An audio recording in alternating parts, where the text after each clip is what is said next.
తెలుగుదేశం నేతల దాడిలో గాయపడిన వారిని పరామర్శించేందుకు పుంగనూరులోని మాజీ ఎంపీ రెడ్డప్ప నివాసానికి వెళ్లిన మిథున్ రెడ్డిపై దాడి చేయడం అత్యంత హేయమైన చర్యగా తిరుపతి ఎంపీ గురుమూర్తి అభివర్ణించారు. ఎంపీ మిథున్ రెడ్డిపై దాడిని తీవ్రంగా ఖండించారు. ప్రజాస్వామ్యబద్ధంగా ఎన్నికైన ఒక పార్లమెంట్ సభ్యునికే రక్షణ కల్పించలేని ఈ ప్రభుత్వం సామాన్య కార్యకర్తలకి ఏ విధమైన రక్షణ కల్పిస్తుందన్నారు. ఒక ఎంపీపై రాళ్ల దాడి చేస్తుంటే రక్షణ కల్పించాల్సిన పోలీసులు చోద్యం చూస్తుంటే ఏ విధమైన ఆటవిక పాలన కొనసాగుతుందో అర్థం చేసుకోవాలన్నారు.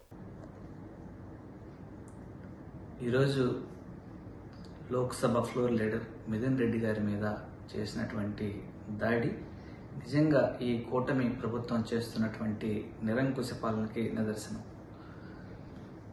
ఒక పార్లమెంటు సభ్యుడు తన నియోజకవర్గ పరిధిలోని సమస్యలు తెలుసుకోవడానికి వెళితే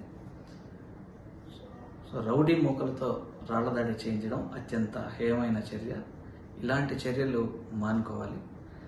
అలాగే మొన్న జరిగినటువంటి పెద్దలు విజయసాయిరెడ్డి గారి మీద మొన్నటి నుంచి జరుగుతున్నటువంటి మీడియాలో దాడి కానీ, అలాగే వినుకొండలో జరిగినటువంటి ఒక హత్య, వైఎస్ఆర్ కాంగ్రెస్ పార్టీ కార్యకర్తని చంపడం కానీ, ఇవన్నీ చూస్తుంటే భయకంపితులను చేసే విధంగా ప్రజల్ని వైఎస్ఆర్ కాంగ్రెస్ పార్టీ నాయకుల మీద వరుసగా దాడుల్ని ఆపకపోతే ప్రజలన్నీ అందరూ గమనిస్తున్నారు.